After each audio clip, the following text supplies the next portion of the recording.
जय हिंद मेरे दोस्तों। हम फिर एक नई वीडियो के साथ आ गए हैं। राकेश तोमर सूर्यवंशी, थाना नूरपुर, तहसील चांदपुर, गांव गुहावर का रहने वाला हूँ। देखिए मेरे दोस्तों, मैं सरकार के लिए एक मैसेज देना चाहता हूँ। कृपया मेरे भाइयों, मेरी बहनों, मेरी माताओं, आप भी मेरा सहयोग करो। सरकार को एक मैसेज देना चाहता हूँ। हमारे भारत का अगर एक भी आदमी मरता है तो ये दो मार देते हैं। बहुत अच्छी बात है, बहुत अच्छी बात है। लेकिन मैं ये कह रहा हूँ कि बाहर के चोरों को मारने से पहले जो अपने घर में चोर हैं, कृपया उन पे भी ध्यान दिया जाए। जो अपने घर में चोर हैं, अब आप कहोगे कि वो चोर कौन है जो हमारे घर में छुपे हुए हैं। देखिए, हमारे देश में जो गुनाह कराते हैं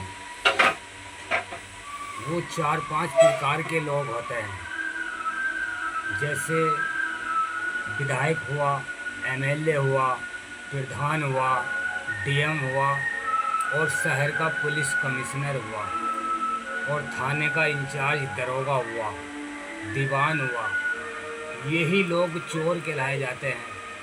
क्योंकि किसी भी शहर में बगैर पुलिस कानून के विधायक को तो बगैर पुलिस कानून के कोई गंदा काम नहीं हो सकता है। विधायक को तो एकदम गर्दन उड़ा रहे हैं। विधायक की तो विधायक किसी की नहीं सुनते। और मेरे भाइयों, मैं ये कहना चाहता हूँ कि जितने भी अपने शहरों में विधायक होते हैं, एमपी होते हैं, एमएलए होते हैं, प्रधान होते हैं, और पुलिस कमिश्नर होता है, दरोगा होता है, दीवान होता है, एसपी होता है, एसओ होता है, इन सब के पीछे सीआईडी लगाई जाए। ये मेरा सरकार से कहना है, इनके पीछे सीआईडी लगाई जाए। क्योंकि हिंदुस्तान में सबसे बड़े चोर यही है। चोर क्यों हैं? ये गुनाह कराते हैं। इनकी बगैर मर्जी के पत्ता भी नहीं हिल सकता शहर के अंदर। तो फिर आम आदमी की औकात क्या है?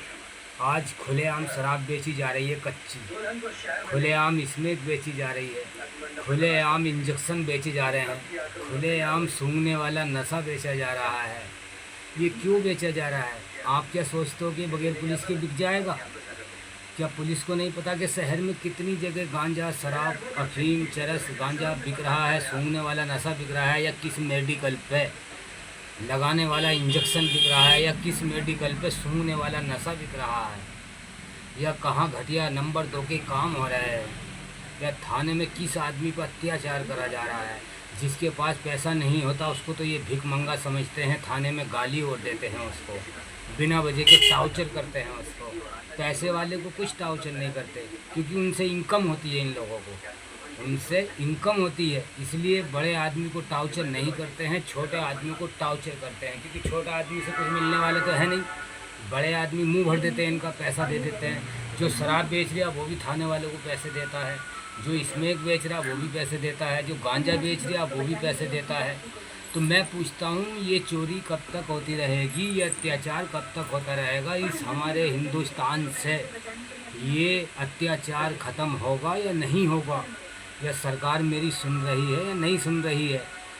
सरकार को मैं ये ऑर्डर देता हूँ कि पुलिस कमिश्नर, एसओ, एसपी, दीवान, दरोगा, और जितने भी विधायक, जितने भी प्रधान गांव में बनते हैं, जितने भी एमएलए बनते हैं, सबके पीछे सीआईडी लगाई जाए। क्योंकि एक विधायक जब 5 साल के लिए बनता है तो 10 साल तक उसकी कोठी में काम चलता है। क्या आप सोचते हो कहाँ से चल लिया है?